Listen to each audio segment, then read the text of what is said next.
বিগত আওয়ামী লীগ সরকারের ৩ আমলে প্রশাসনের গুরুত্বপূর্ণ পদে দায়িত্ব পালনকারী কর্মকর্তা ও কর্মচারীরা গোয়েন্দা নজরদারিতে রয়েছেন। বাধ্যতামূলক অবসরের আতঙ্কে তারা করছে বিশেষ ভারপ্রাপ্ত কর্মকর্তা হিসেবে থাকা কর্মকর্তাদেরও। প্রশাসন সূত্রে জানা গেছে, বিশেষ করে বিগত সরকারের ৩ আমলে ডিসি, এসপি ও সচিব পদে দায়িত্ব পালনকারী কর্মকর্তারা আছেন গোয়েন্দা নজরদারির আওতায়।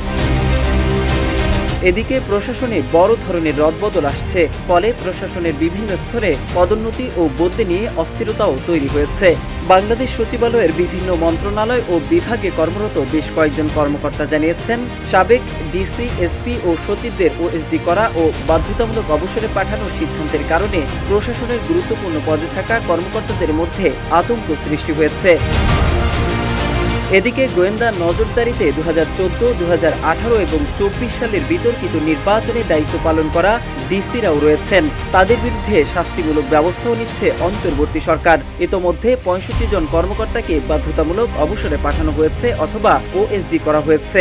সরকারি সূত্র জানায়, আওয়ামী লীগ সরকারের আমলে যেসব কর্মকর্তা দুর্নীতির মাধ্যমে অবৈধ সম্পদ গড়েছেন তাদের বিরুদ্ধে আইনি ব্যবস্থা নেওয়া হবে। এমনকি নজরদারির বাইরে থাকছেন না অবসরে যাওয়া কর্মকর্তারাও।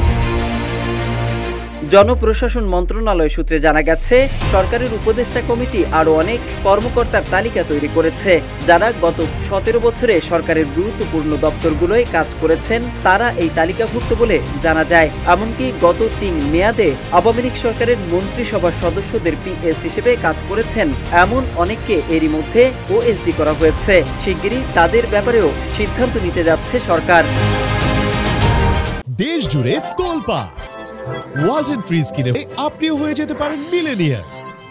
সূত্রে জানা গেছে, জেলা প্রশাসক পদেও পরিবর্তন আসতে চলেছে। বিসিএস 24 ব্যাচের কর্মকর্তাদের মধ্য থেকে নতুন ডিসি নিয়োগ দেওয়া হবে। বিতর্কিত কর্মকর্তাদের সরিয়ে নতুনদের ফিট লিস্ট তৈরি করা হচ্ছে। জানা গেছে, যেসব মন্ত্রণালয় ও বিভাগের সচিব পদ খালি তা প্রশাসনের নিয়মিত কর্মকর্তাদের দিয়ে পূরণ করা হবে। আগের সরকারের আমলে গুরুত্বপূর্ণ দপ্তরে দায়িত্ব পালনকারী কর্মকর্তাদের পর্যায়ক্রমে ওএসডি ও গুরুত্বহীন দপ্তরে পাঠানো হবে।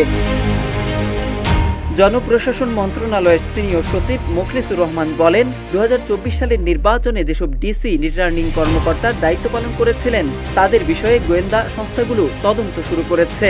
ইতোমধ্যে ওএসডি এবং বাধ্যতামূলক অবসরে যাওয়া 2024 এবং 2018 সালের নির্বাচনে দায়িত্ব পালনকারী ডিসিদের আর্থিক কেলেঙ্কারির বিরুদ্ধে ব্যবস্থা নেওয়ার কথাও জানান তিনি। সরকার কারও বিরুদ্ধেই অবিচার ও পক্ষপাতমূলক আচরণ করবে না জানিয়ে তিনি বলেন, দোষ প্রমাণিত হলে উপদেষ্টা পরিষদের কমিটিতে যাওয়ার পর তাদের বিষয়ে সিদ্ধান্ত নেবে সরকার। এদিকে বিএনপির আমলে বঞ্চিত হয়ে অবসরে যাওয়া কর্মকর্তাদের ক্ষতি পুষিয়ে দিতে সাবেক অর্থ সচিব জাকির আহমেদ খানকে প্রধান করে উচ্চ পর্যায়ের কমিটি গঠন করা হয়েছে। 764 জন কর্মকর্তাকে ভূতাপেক্ষ পদোন্নতি ও আর্থিক সুবিধা দেওয়া হয়েছে। এর মধ্যে সচিব পদে 119 জন, অতিরিক্ত সচিব পদে 528 জন, গ্রেড 1 পদে 41 জন, যুগ্ম সচিব পদে 72 জন এবং উপসচিব পদে 4 জনকে পদোন্নতি দেওয়া হয়েছে। উল্লেখিত তথ্যগুলো তুলে ধরে একটি প্রতিবেদন প্রকাশ করেছে ইউএনবি। মোহাম্মদ সাইফুল ইসলাম, ইত্তেফাক।